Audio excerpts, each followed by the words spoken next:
This isn't a new map, this isn't new information or a new paradigm to sort of take on. This is ancient. This has always been true for women. It's just that these teachings, these mystery teachings for women, have been lost. And out of all the cultures across the world, I think that the spiritual indigenous teachings of these lands have been the most lost because they were oral tradition. The Druidry, the shamanic traditions, the Celtic traditions, the Celtic wheel, which so much now is being brought back. This directly links to that. Now, in previous years, I used to just offer this session for women. And then, of course, the women would go out and they would sort of try and start to tell the men about, you know, that, oh, you know, it's like this. And the men were actually really curious and really keen to try to understand what this is all about. So I've decided to open it up to men as well, because I feel passionate that this information needs to be out there generally. However, I want to do the talk, the transmission, as though I was speaking to the women. So men, I don't want you to feel like I'm ignoring you or something, but just in terms of how to give the teachings, it's just easier and more fluid, and you can kind of look at it as one of those sort of, you know, what goes on when those women get together, like, you know, I just wish I had a little kind of like, you should kind of view it like that. You're being privy to something really sacred and something really powerful and beautiful, that is a remembering for the women that will hopefully help to go some way towards healing the hurt and the wounding and the misunderstanding and the tragedies that are happening across the planet between men and women. And that's in the collective field, as you know, we feel it on an individual level when we start to try to relate to each other as men and women. And I'm not even talking about intimacy, just generally how we try to relate to each other and what we come up against. So I want to go back, I want to begin way, way, way, way back, 6,000 years, 5,000 years, when the spiritual teachings that were all over these lands and actually all across the world were earth-based. So they weren't about worshipping a humanized sense of God that was somehow abstract and separate from this human physical experience of life. It's like the understanding is that spirit or God or the divine or love, or whatever word it is we want to use to try to point to that, is an experience that's embodied in each of us and in every cell of living creation. It's embodied in the cosmos. So this is kind of cosmology. This is cosmology to understand the landscape of woman. So I like to call it wombology. And women, we are the wombologists that are now on this cutting edge of evolution to reclaim our wombs as the connection that we have been looking for to be able to live truly as the fullness of woman that we are. So about 6,000 years ago, 5,000 years ago, patriarchy came along and did its best to disconnect women from their wombs. Now, why would a system do that if there was nothing particularly kind of significant?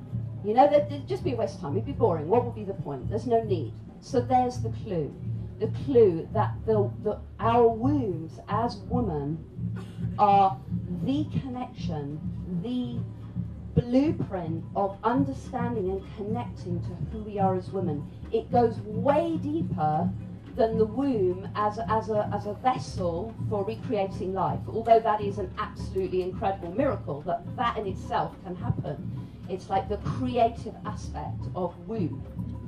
But deeper than this is a spiritual path for woman. It's like, you know, so many of us in our modern culture, we're going and looking for the guru.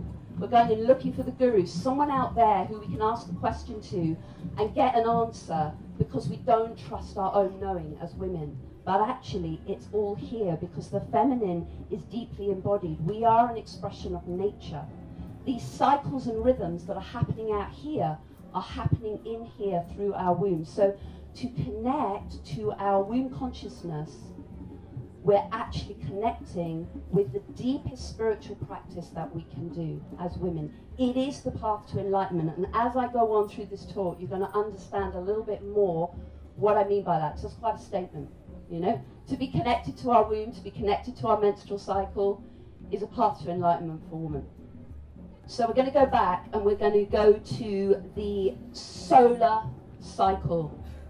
So the solar cycle being the sun cycle, which, as we know, is a year.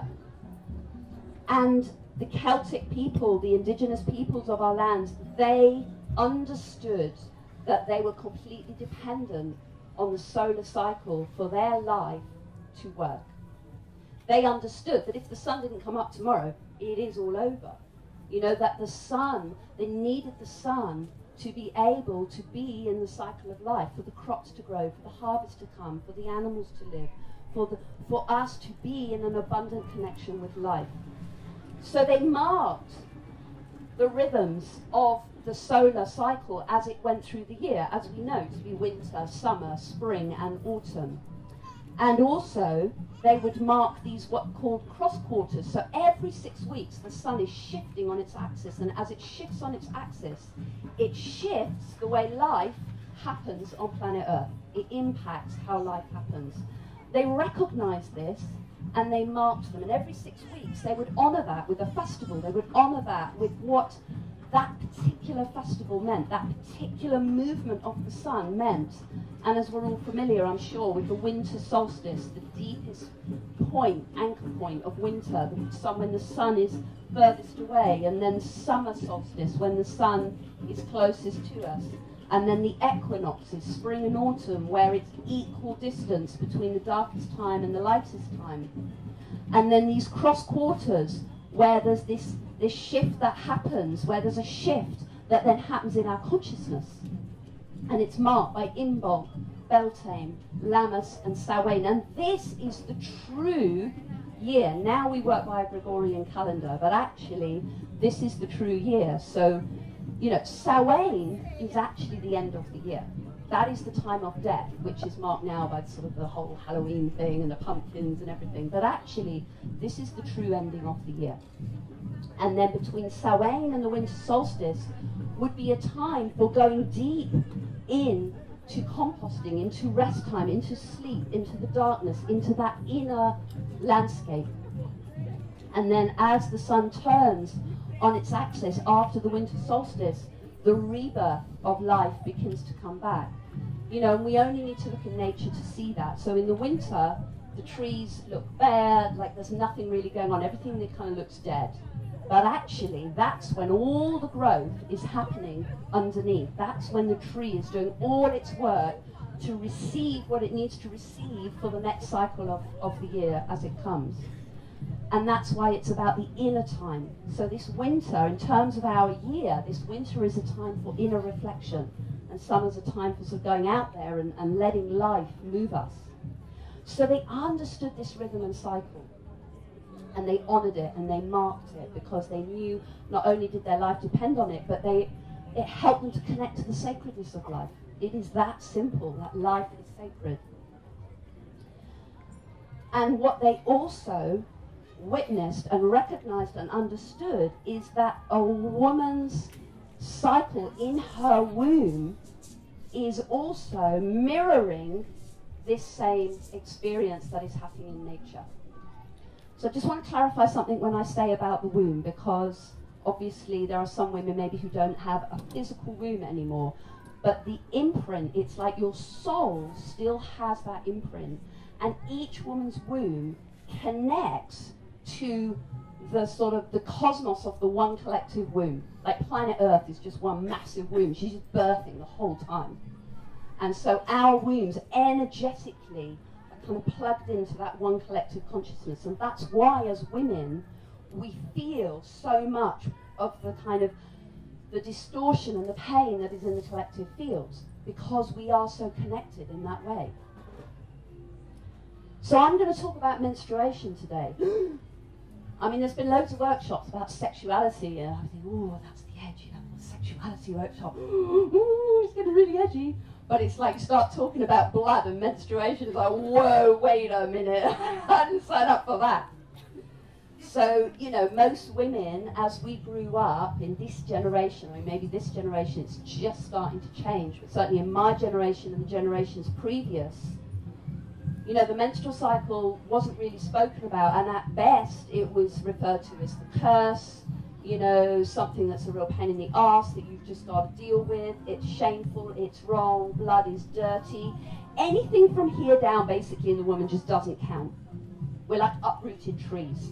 Our roots are not in the ground, and we have to live from sort of here up. We've got to be these unconditional loving mothers and giving from our heart and giving and giving and giving, but anything from here down doesn't count. They only acknowledged in 1972 that the G-spot existed. 1972. They're still not sure what it's for, but they acknowledge that it exists. So you can see that this, if we go to the menstrual map now, and I just want to say at this point, it's incredible. I've never successfully managed to do this talk without overlaying and getting quite complicated with it, because it's cyclical. And how do you do a talk with something that's cyclical with a beginning and an end? So the thing about woman is we are cyclical. We are cyclical. We are constantly changing in every moment. And our menstrual cycle is affecting, just like the sun affects the season, just like the moon affects the night, we are affected by these planetary movements. So I want to go to the life arc of woman, because I'm talking about the menstrual cycle as being powerful, but actually this is the whole journey of woman from beginning to end. So you're born, and then there's basically 4 rites of passage for a woman. The first one is you're born, yeah? The second one is when you have your first period and you make a transition from being girl to woman. And that is known as menarche, which I'm sure a lot of you are familiar with. Menarche marks that transition from girl to woman, and that is a rite of passage for woman.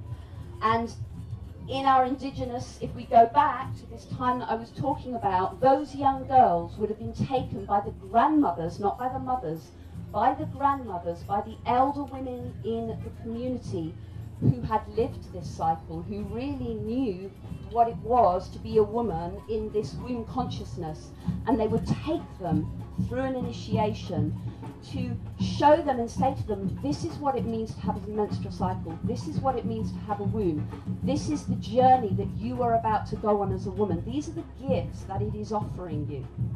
And they would guide these girls into how to navigate this experience. So they would have their first bleed, and basically it's a journey into your power as a woman. That's what this whole thing is about. So that first rite of passage, it's what we would call an initiation. An initiation into your power.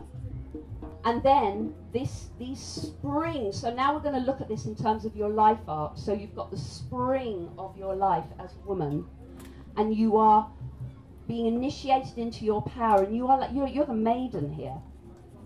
You're the maiden, and you're kind of like, oh, well, okay, what does it mean? How does this work? I've got these periods, and I feel all this stuff, and so it's a journey of discovery, and you are hopefully have had these elder women to go back to and keep asking the questions and be held so that you can understand what's going on, and you can start to learn how to be in relationship with your power as a woman. Now, of course, we know now in our modern culture that women's relationship to power is so messed up and so distorted, it's all over the place, and I'm sure the men will be the first to say, yeah, right. It's like we don't know how to be with our power. So initiation into power, and then this next transition, moving into herself as, now I put creatrix, you could put mother, but I try to avoid that because I want to be clear that this whole process is about us as creativity, as birthing creation. That might be children, but it could be many things. So a lot of women, it's like, oh, well, if I haven't got kids, it's like I don't count, or I'm not a proper woman. And it's not that at all. We can birth absolutely anything through this. So this movement into like the summer of our life, if you like, where we have the possibility to create babies, but we have the possibility to literally birth ourselves fully into the world. So here, we're practicing our power. And through the monthly cycle of menstruation and ovulation and menstruation and ovulation, every month we get to practice what it is to feel this power in us and how to navigate ourselves in the world. So here we're practicing our power, and we're in the kind of summer of our life, if you like, as women. Then second rite of passage, what's that? Huh? Menopause. So, menopause is a second rite of passage and an initiation into her power at a whole nother level. So now, alchemizing her power. So she's practiced her power. She's kind of had, 10 years, 20 years, whatever, of kind of getting the hang of it. Now it's about distillation. Like, okay, what really is important here? How do I absolutely refine who I am as a woman and bring the most potent version of myself? Yeah? So she's alchemizing her power. And this menopause, so if we look at the story of patriarchy, traditionally, what happens here? What's the kind of stereotype of our culture around menopause? It's like, it's over, isn't it? It's just over. You don't count anymore, you're invisible, you're on the shelf, and you just have to spend a lot of money on plastic surgery, Botox, and trying to get everything to move back in that direction. Because no one will love you the way you are. So if, again, a menopausal or a postmenopausal woman was no threat, why go to such lengths to disempower her, to try to disempower her, to try to make her invisible, to try to squash her down? There'd be no need. So there's the clue. So a menopausal woman and a postmenopausal woman, it's like now she is in her power in a whole nother level. So she goes through the process of menopause, and now she is power. And here we have the crone. So I want to reclaim the word crone as being the true wise woman, like the elder that you've lived and experienced enough. And she has to go through this process of death. There's going to be a grieving of all of this. So in our culture, of course, we're allowed to be maidens here. We're allowed to be mothers. That's all good. But menopausal woman and crone, not interested, yeah? So we're allowed to be maidens, and maidens is a thing we're all kind of like, we've got to try and stay maiden as long as possible. We're allowed to have babies, that's good, because we need to reproduce the line. But as soon as we've had the babies, we've got to get back to looking like maidens as quickly as possible. Yeah? Quickly as you possibly can. Get rid of the stretch marks, get rid of the bum. Yeah, I'm not really breastfeeding. No, it's not really going on. Yeah? So we can be maidens again. It's really painful. It's so painful. Because this is the patriarchal system, because we've taught that we be in spring and summer all the time. Spring, summer, spring, summer, spring, summer. So what happens to autumn, winter?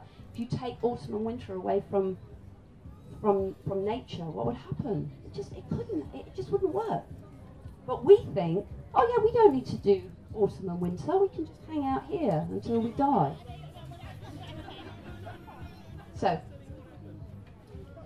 So this arc of your life journey as woman is a journey into your power. And it's a journey in how to use your power in service of love. Because you as woman, love is your gift. You are an embodiment. You are a flow of love. That is what you are bringing to this life. The masculine is bringing consciousness. You are bringing love. So how can you together alchemize love and power to be in service for the transformation of the world, for the transformation of yourself, and then for the transformation of the world? So in this first half, this arc here, it's very much about your personal journey, you and who you are as a woman.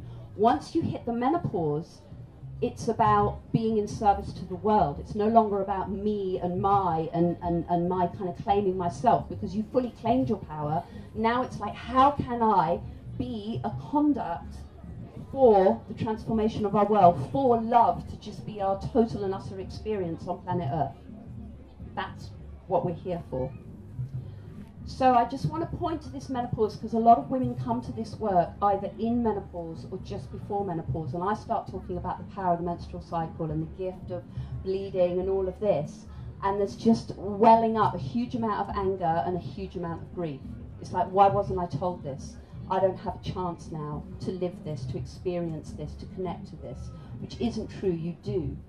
So the menopause, if you look at the life arc of woman, it's the autumn of our life, and you look at the, now if we overlay the menstrual cycle, so we've got menstruation down here in winter, pre-ovulation in spring, ovulation in summer, and premenstrual in autumn, and we can link that in with the lunar cycle, dark moon bleed, full moon ovulation, and so on. So you start to see that monthly rhythm happening. So every time she comes to the autumn of this month of premenstrual, well, we all know the story about the premenstrual woman and all the jokes and everything. We'll come to that in a minute. So she goes through that process of premenstrual in preparation for the bleed, because the process of the bleed is a process of death. So every month, woman is going through a process of death and rebirth. That is the gift that is given to us simply by the fact of this menstrual cycle. So the menopause is one massive 8-year premenstrual. So you can kind of see why the guys don't want to be like with the, it's like, whoa, it's bad enough having to deal with it for 3 days every month. Now you want me to do 8 years while she, you know, steps through this gateway of initiation into a power on a whole nother level, yeah? So that is what the menopause is offering. So even if you never did any of this cycling in your whole life, and you come to menopause and you come to something like this, and you're like, oh, damn, you know, I missed it all. The menopause is saying you've got a final chance. You've got a final chance to do the work that you didn't do there and clear whatever wasn't cleared. Now you can imagine what that experience is going to be like in your body, in your psyche, in your emotion, in your womb, in your heart. It's going to be full on. Yeah? Making sense so far?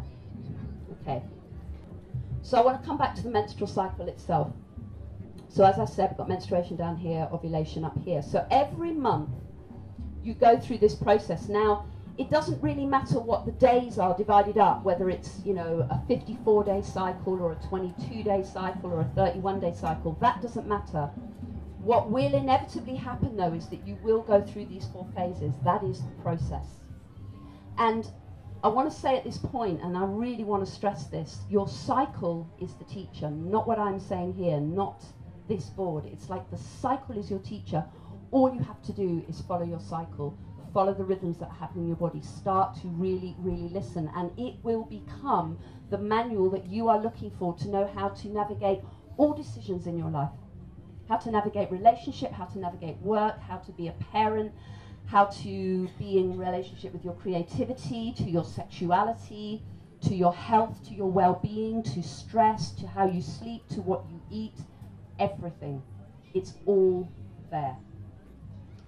So the process of the menstrual cycle, so I'll just start with coming out of the bleed just for now. Process of pre-ovulation, so this is like a new beginning.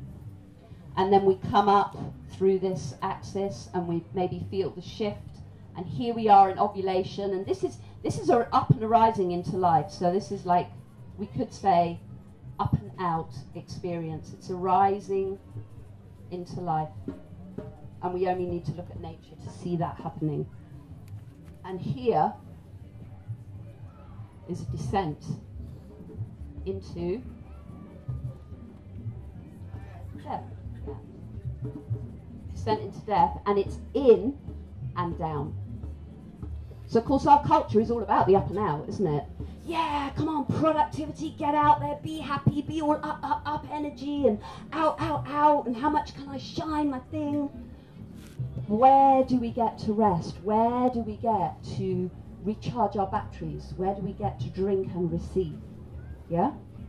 So it's all focused on this up and out. So if we just come back to the menstrual cycle, so this first half of the monthly cycle is very much an up and out, coming, rising into life. And then, if the egg isn't fertilized and we don't become pregnant, if we become pregnant, of course, we're just sort of in a summer for 9 months because we're in the process of birthing or creating. But if that doesn't happen, the process of the lining of the womb is going to start to happen, which will eventually create the menstrual blood. By the way, it's just been discovered that menstrual blood has stem cell in it and can rejuvenate life in loads of different ways. There's incredible science going on, but I'm not going to go there right now.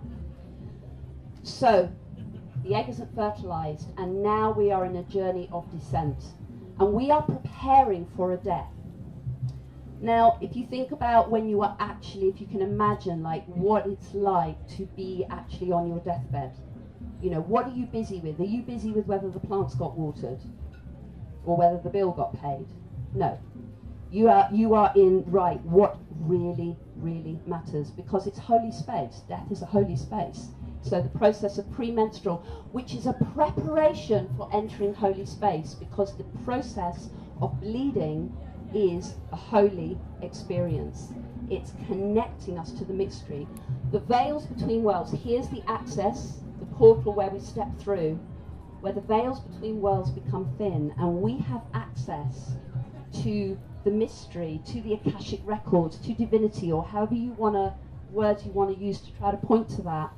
And we're preparing ourselves for that. So that's why in the premenstrual, we need to clear out anything that isn't in service to going into holy space, to going into a temple. We don't go into the temple with all our old shopping bags and our kind of, you know, muddy boots. We go into a temple like, okay, yeah, what am I bringing into the temple?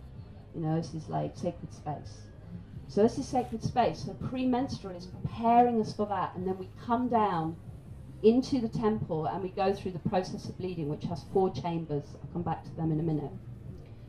So this axis here is really important because it's the clue that this space is coming. Now, given how we live in our modern world, it's incredibly difficult for most women to take time out and say, hey, I'm going to the temple and I'm going to spend, you know, 6 days bleeding and just pop the kids in the freezer. You know, it's like it's not really realistic. However, we can still honour this. There are ways that we can still work with that until the paradigm shifts on a larger level. So we're entering holy space. So menstruation is the process of calling us back into our divinity, into our truth. And it will purify and cleanse us. We don't need to go on a vision quest. We don't need to starve ourselves. We don't need to climb a mountain. We don't need to do any of that or take ayahuasca. All we need to do is bleed consciously, and it is all offered to us. Because the process of menstruation is actually an honouring of a death, literally. It's an egg that didn't get fertilized, and the lining of that womb is able to hold life, to sustain a life for 9 months until it gives birth. So that's potent. Right there is the essence of it, of that flip between death and rebirth. So by honouring that time and really bleeding consciously, and ideally bleeding into the ground, we plug back in, and it's like we compost anything where we were out of alignment here. So a lot of women will say, in spring and summer, I override myself loads, I become, you know, the superwoman syndrome. I'm just sort of all things to everyone. I've got a massive to-do list, and I'm running around doing kids, career, partner, house, jobs, charity fund, you know, whatever it is. And she's like, yeah, I can do it all. And then, of course, she gets here, she's absolutely flipping exhausted because it's unsustainable. So all the places here where you went yes, when actually really it needed to be a no, where you override yourself, where you overgave, where you didn't listen to your energy, where you ate chips every night for a week, where you know, didn't go for that walk, where you stayed up too late on the laptop on Facebook, when you know, all of those things where we override, we know it's not what we need, but we do it anyway. And then here, the premenstrual phase is going to hold a mirror up and go, this is where you overrode yourself. That is the process of premenstrual. It is designed, it's like when a wave comes up on the beach and it brings whatever it brings with us, and then as the wave goes back, you're left with what's on the beach. And it's that one's tending to. What do I need to tend to? Where did I override myself? Where was I not in alignment with who I am deeply as a woman, in my power, connected, roots in the ground? So it's going to show you that. Now, because we haven't been taught how to be with that as a culture, it comes out very distorted. Yes? It would be an understatement of the decade. So the classic is, you know, you go to work in the office and, you know, you just end up having fights with everyone in the office, where over here you were like, oh God, they're really annoying, but it's okay, I'll swallow it down, I can deal with it, yeah? You know, you kind of override yourself, and then you get to here, and the thing they did over here that you swallowed down last week, here you just want to rip their head off. It's like, I can't believe you did that. And they're thinking, well, last week it was all right, I didn't get it, yeah? So it's showing us the mirror of truth. It's what I call the no bullshit zone. Where we take a truth serum. Don't know how you spell serum. We take a truth drug. And the truth is about ourselves ultimately, but we might end up projecting it out into the world. So either we get into a lot of sort of conflict and stuff with people in our life, or we turn it in on ourselves, and that inner critic of I'm not enough and I haven't done enough and I'm not lovable, and you know, whatever the stories are, they just come like multiplied by 100 and just feels like that inner attack, that inner persecution. So what needs to be brought here is our love. You know, if it's going in towards ourselves, we have to bring that love and compassion and actually listen to what the message is underneath. What is it that my womb is trying to tell me? What is the call here? Where have I come out of love with myself? Where have I not honoured who I am as sacred woman? Yeah? It's going to show you that here. Or it's going to flip out where everyone is just a complete bloody arsehole. Yeah? And I can't believe they did that. And I can't believe they're saying that. And I mean, oh my, you know, and you just end up in all this kind of, yeah? And then in the workplace, you know, the old jokes, oh, ignore her, she's, you know, she's in that time. And actually, you know, she's not really herself. That's the phrase. She's not really herself at the moment, so don't take what she's saying too seriously. Actually, you're more yourself here than at any other time because you've taken the truth serum. But the problem is how do we connect with that without it being from the shadow, from our wounding, from our disconnect? Because from our disconnect, it's going to come out all messed up. But if we're plugged in and connected, roots in the ground, womb connected to the earth, connected to who we are, listening and connected to our love, now it's a powerful teacher. It's like the cycle is the teacher. The womb is teaching you. It's showing you, hey sister, where are you not with yourself? Yeah? So it's worth listening to that. It's really worth listening to that. And we can be speakers of truth in this time. We can. And it's important that we do. But it has to be from our love. So what happens in the place of disconnect, we come into the workplace and we just, oh, you can't do that, you know, you know, and it's just full of all our anger and our hatred and it doesn't work because it's not connected to our love. You know, it's not speaking from this depth of womb love. So our journey as women is to learn how to come back in relationship with love. It's all about the love. And then we're getting ready to go into the holy space and come into the temple in the time of menstruation. So there's 4 phases to menstruation. First one, separation. Second one, surrender. Third one is visioning. And the fourth one is awakening. Thinking, wow, all that's going on in 5 days. So separation we've already spoken about a little bit. It's when you feel this shift from I'm in the world and I'm doing things and suddenly I get to this point where it's like I just want everything to go away. I just want to shut the door. I don't want to have to deal with anything to do with life and I just want to be with myself. Yeah? Put your hand up if you relate to that. Oh. So, and that's important to listen to that because that's your guide that you're being asked to go in and down, you're being asked to plug in, you're being asked to do the work, you're being asked to compost all of this that you overrode, so that you can go through this death and rebirth. So separation is the first phase. Second phase is surrender. And here is where the gold is. So here, the deepest spiritual practice that you can do in terms of your menstrual womb connection is a practice called the drop. And at some point in your process of bleeding, and only you will know where that is at woman, where this surrender point is, you are being asked to literally drop everything, to die, to literally die. It means letting go of the to-do list, letting go of worrying and taking care of everybody else, letting go of control, letting go of all of it, and just giving yourself to the earth, like literally becoming compost. Just like the seed in the winter goes deep into the earth and it just allows itself to be broken open, ready for a new shoot to come in spring. But it knows it has to just sit there in the void, in the darkness, being fed by spirit. So this is the time. You are in holy space. You are in the temple and you are being fed by spirit. But you can only do that if you're willing to surrender. This is why the deepest practice for woman is to surrender. And I want to make a distinction between surrender and submit. Because when we say surrender, often we immediately translate that into submission, because that's the old patriarchal paradigm. It's not submission. Surrender is a deep state of freedom for you as woman.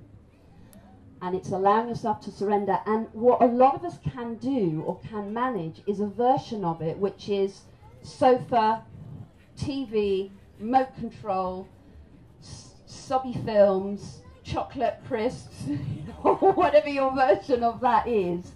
And just kind of great, I'm just going to comatose myself for a day on the sofa. I'm going to lie here and I'm going to feel really guilty, but I'm going to do it anyway. Yeah? That's like the shadow version of this drop practice, because actually you're not connected to yourself, you've checked out. It's an absenting rather than a deep connecting, and what I'm talking about is a deep state of connection. So when we do this version of the drop, which is the absenting and the checking out, it doesn't really truly sustain us. It gives us a sort of a version of rest, but soon enough, as soon as we get up off the sofa, how are we feeling? We just still feel that kind of drainedness, that sort of, it's all still there, you know, and now I've just eaten a load of crap food as well. You know, it's not truly taking you through that veil into the mystery, which is what we're looking for. So this process of the drop, it could happen in 1 hour if you were really, really focused and disciplined. And in an ideal world, it could happen over 2-3 days. But you can give it an amount of time and it still is effective. When we don't do this, what happens up here? It's kind of obvious, really, isn't it? It's like we're just going to get burnt out. We're going to feel exhausted, because where have we received the transmission, the nourishment, the filling up, the resting? So radical rest is a part of our spiritual practice. But as women, we have been taught to be super women. We're not allowed to rest. We just feel guilty when we rest. Yeah? But it's obvious. If you look at nature, this deep time in earth is what it's all about. And in the year cycle, in the winter, what should we be doing collectively across these lands? Sitting inside, sitting with the fire, reflecting on this and what wants to be birthed in the spring that's coming. And that's what the Celts did. That's what this whole Celtic wheel is pointing to. They understood that, the rhythms and cycles of life, and that woman has this connection inherently because she has a womb. So if you do this surrender, and then the next phase is visioning, where if you've surrendered and you're really open, you're going to receive a transmission. You're going to receive visions of what wants to be birthed through you in the next month coming. So you've done the death, and now you're in this flip, and you'll feel the flip where visions start to come. And for a lot of us as women, you know, we get the visions, but then immediately the critic comes in and goes, oh, I can't be that much, or I can't do that, and oh, you know, we go into the, I can't see how, so don't even think about it. But actually, this is a really sacred, beautiful, precious space where we're connected to beauty, we're connected to the vastness of the cosmos, we're connected to the totality and the potential of who we are, and how can we bring it back into physical being in this next cycle. So to listen to these visions is really precious. And then the next stage is the awakening, which is the transition from death to rebirth again. How do I come back into the world with all that I've harvested from here? Have I truly dropped? Have I rested? Am I ready to come back into the world? So a lot of women, they find this really, really difficult because they haven't done this. Because you haven't done this, of course, this is going to feel really difficult. It's like you're just like, oh, I'm just sort of dragging my carcass back into the next, you know, and I haven't composted, I haven't, you know, I haven't done the work that I need to do, I haven't gone in, I haven't done that inner work. So if you have, that's great, and then you come back in, and then you're in the next cycle. So that's the gift of the actual menstrual cycle. Is that making sense? There's 12 layers to this map. So there's a map of sexuality, there's a map of creativity, there's a map of your well-being. It's like, it's endless. It's just deep, deep, deep going in and in. But all of it, you can start to see, is cyclical. It's cyclical, and that's the point. So there's a whole map here that is about sexuality. So for woman, it isn't just a case of, I feel sexy, I don't feel sexy. It's like, I'm connected or not connected to my sexuality, to my sexual energy to a lesser or greater degree. But then the next layer of that is, in what way am I connected to my sexual energy, and what do I want to feel like doing with that? Yeah? So it starts to get really complex. So say over here, you're like, yeah, whatever, let's just have a little grope and cuddle, you know, whatever, it's all really easier. Don't want the eye contact thing, let's just do it. It's kind of nice, you know. It's all kind of easy. So, like, say if we talk about heterosexual relationship for a moment. So you do that over here, and that's all cool. And so over here, he kind of is like, yeah, let's just have one of them that we had last week over there. And you're like, what? No, you know, you're not present with me, and you won't look at me, and you just, oh. You know, we get all, like, we just start, like, barking and criticising. And, yeah, put your hand up if you relate to that. I was like, I don't want to picture that.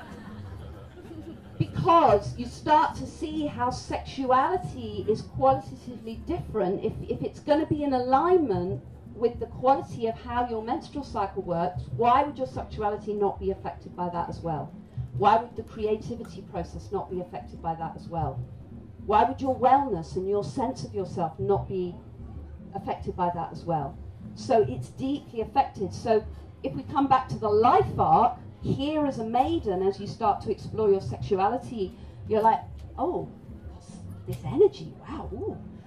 And oh, I think I've got some power because I know how to get their attention. And you know, that's the whole point in that maiden years, is to explore, to discover, like, that teenage quality of sexual energy where we just want to try everything. You know, everything with anything and anyone. And it's great, and it's exciting, and it's innocent. And then we start to refine that and come into, okay, so what do I actually really like now that I've tried all the cakes? What's my favourite cake? Yeah? And how am I going to kind of harvest that and kind of really, you know, go more into that?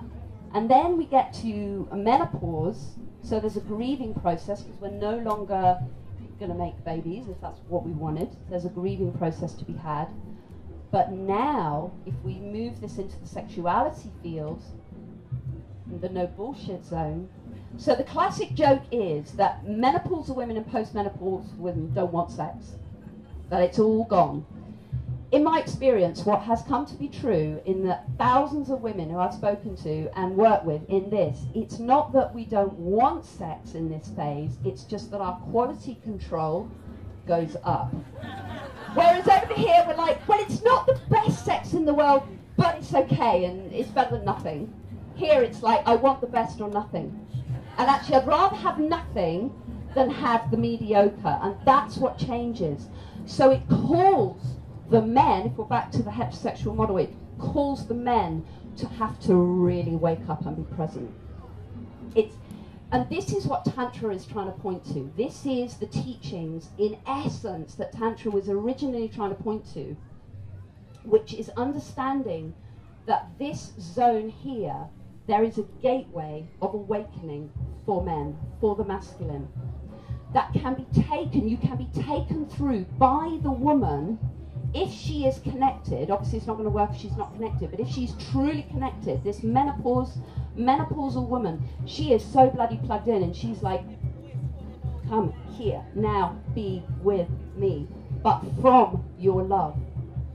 And it's, you know the image of Kali and Shiva, and Kali's there, and she's standing on Shiva, and she's got all these skulls around her neck, swords and everything, and she's standing on Shiva, and Shiva's like lying there in bliss, and you're thinking, well, that's a bit weird. How could it be in bliss? She's being totally dominated by this angry woman.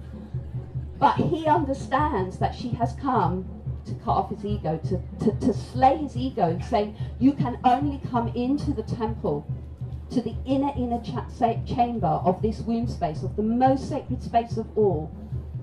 No shadow. There cannot be any shadow in you. There cannot be any distortion. There cannot be any patriarchal conditioning in you. There cannot be any of that. You can only come through the temple in your godlike self. Because as women, we see that potential, and it hurts to accept anything less. And it's like a calling to the men to say, I see the God in you, so I'm not going to settle for less. Show up as God or jog on. You know, that's how it can feel for the guys.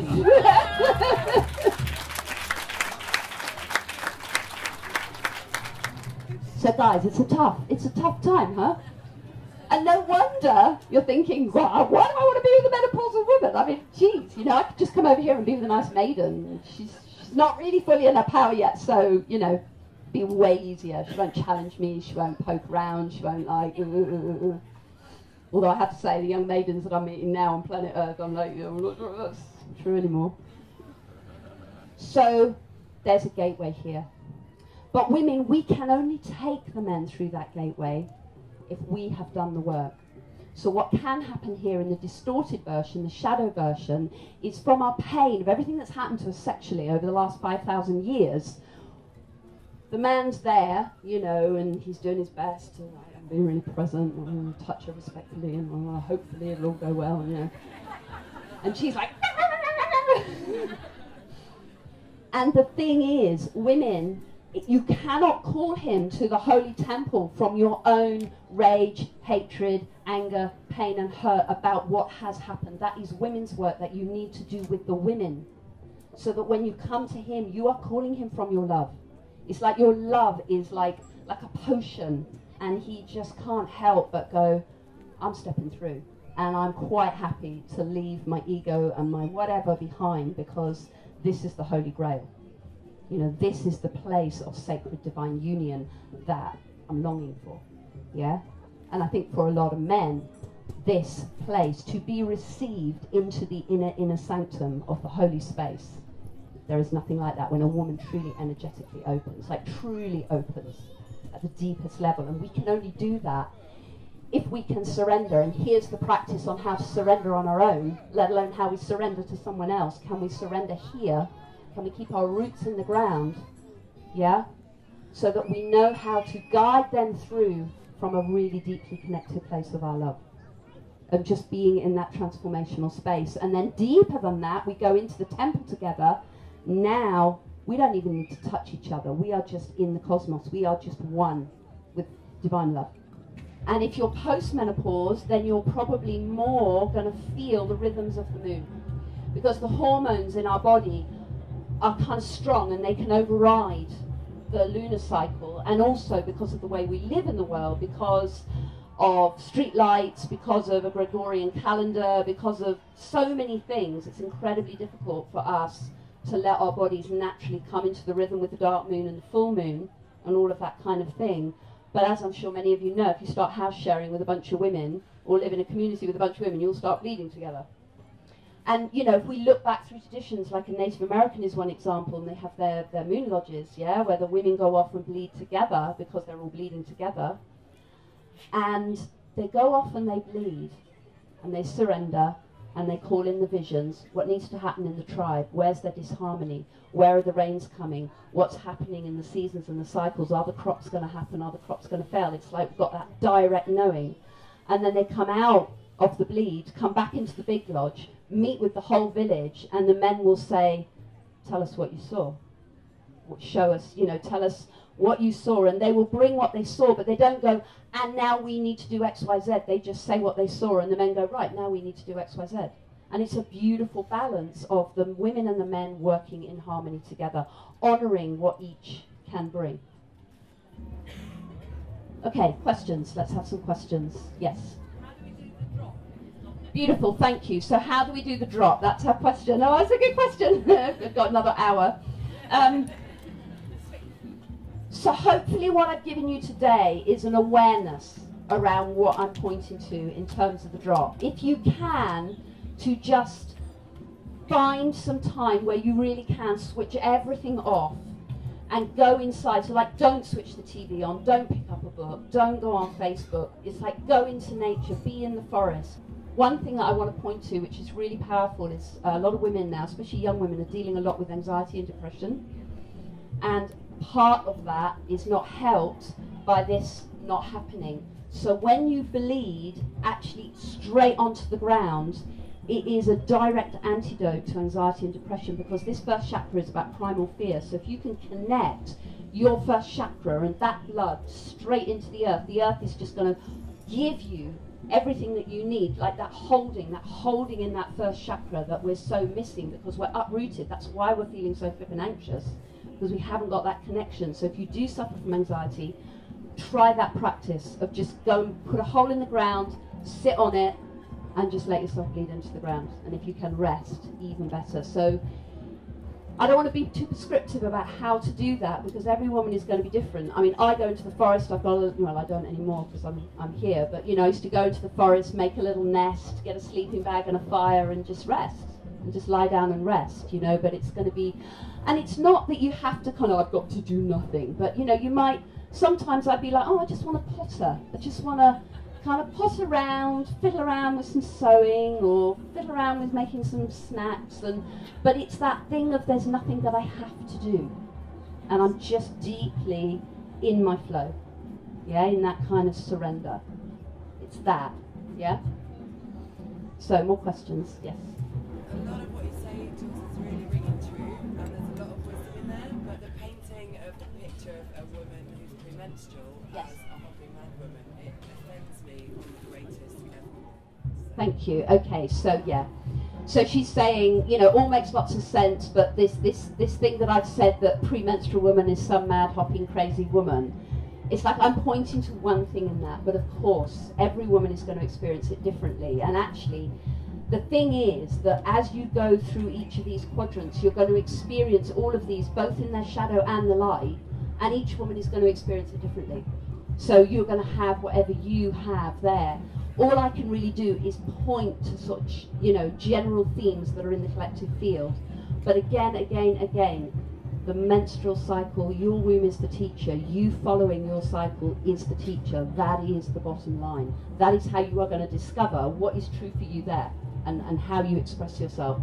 Some women love this and hate this. Some women are like, oh my God, I can't wait to get back here. This is like where I feel really comfortable. Hate being out here in the world and being all like kind of out there. I just can't wait to get back here. We're all going to be different. And it's about you listening and tracking and understanding what's going on. Yeah? So that's a question, yes? Just when you mentioned about the young women suffering with anxiety and depression, it's probably a larger amount of those younger women are on contraception.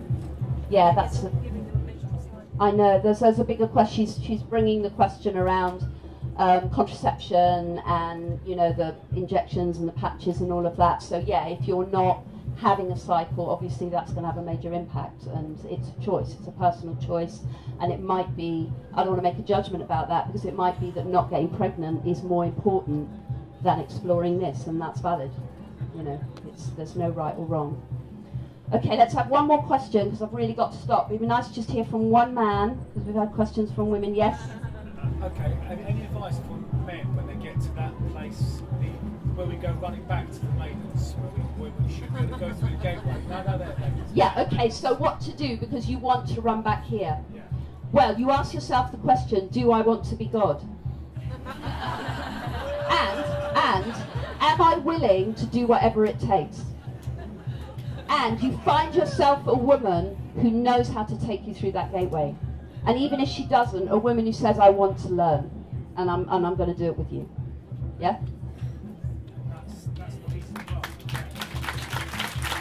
See, the women like that answer. Do the men like that answer? Put your hand up.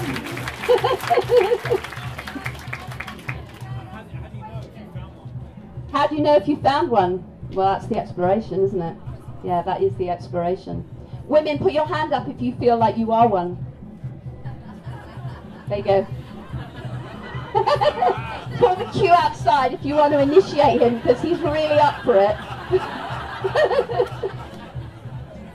Okay, we need to end here because I want to honour the timings around workshops and so on. So just by way of concluding, I want to say that I have only pointed to some things here. I've been very general. There may well be things that you're thinking, oh, fuck's sake, no, I don't agree with that, and that's all fine.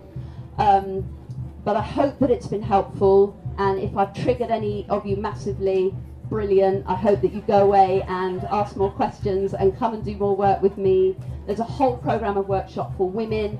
The year-long training actually follows this entire map. You get to, we haven't done anything experiential here today, so it's a deep experiential way of, you know, it's called initiation for a good reason. It will initiate you into who you are as a woman, wherever you are on your life cycle.